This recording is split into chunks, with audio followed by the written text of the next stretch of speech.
시청자 여러분 안녕하십니까? 김신철 변호사입니다. 이 파산이나 회생을 신청하실 때 어떤 분은 비용이 많이 발생하고요. 또 어떤 분은 비용이 적게 발생하는데 그 이유가 궁금하다라는 질문이 많은데요. 결론부터 말씀드리면 채권자의 수에 따라 비용이 달라집니다. 사건을 진행하면서 드는 비용은 크게 이 법적 절차 비용과 법률사무소의 수임료가 있는데요.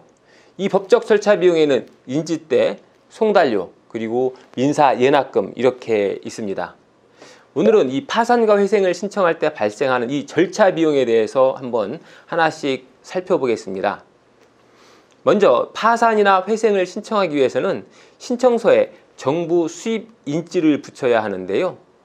개인 파산의 수입 인지는 파산이 1,000원, 면책이 1,000원 이렇게 총 2,000원이고요. 개인 회생의 경우에는 조금 더 많아서 3만 원의 수입 인지를 붙입니다.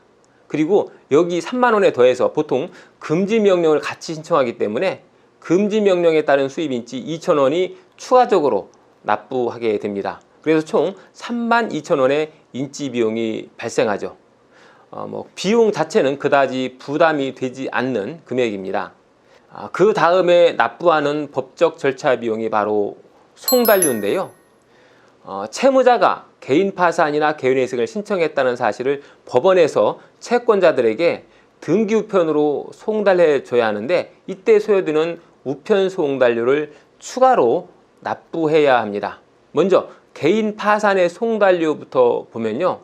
개인 파산을 신청할 때는 일반적으로 파산과 면책 이 두 가지 신청을 동시에 진행하게 되죠. 그래서 사건 번호도 2021 하단 1234 또 2021 하면 1234 이렇게 두 개의 번호가 부여됩니다. 그래서 송달료 역시 이 두 개의 사건에 대한 송달료를 각각 납부해 줘야 되는 거죠.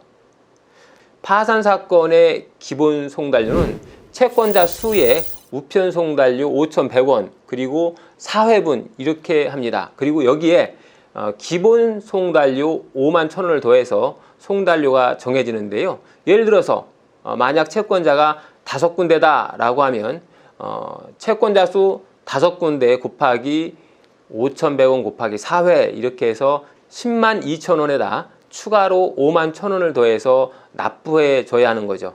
그러니까 채권자의 수가 5곳이다 라고 하면 하단 사건은 10만 2천 원 더하기 5만 1,000원 해서 총 15만 3천 원의 송달료를 납부해야 됩니다.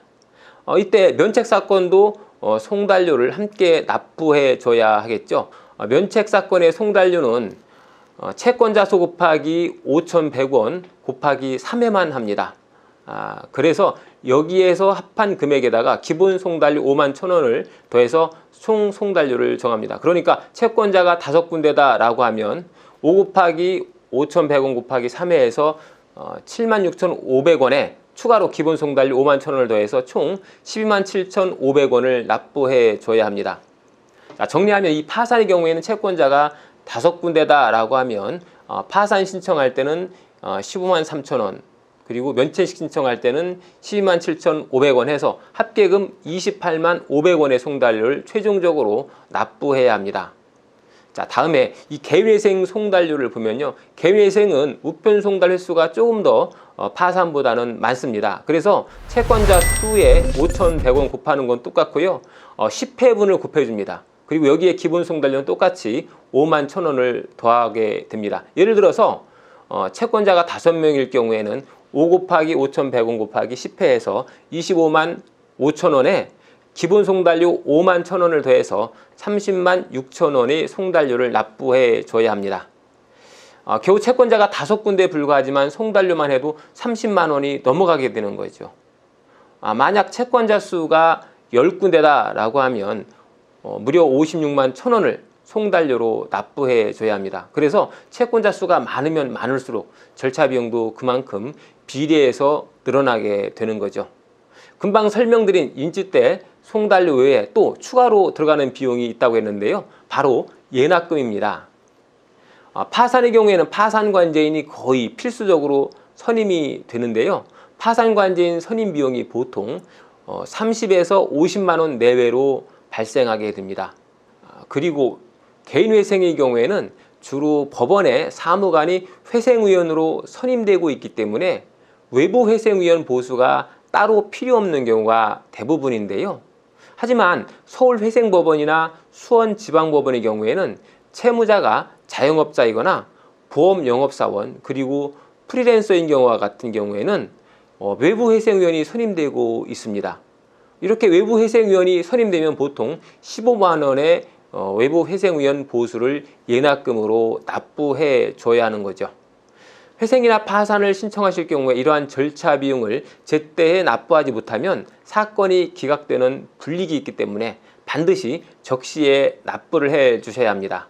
오늘은 개인 파산이나 개인회생 신청에 소요되는 비용에 대해서 알아봤습니다. 김신철 변호사였습니다. 감사합니다.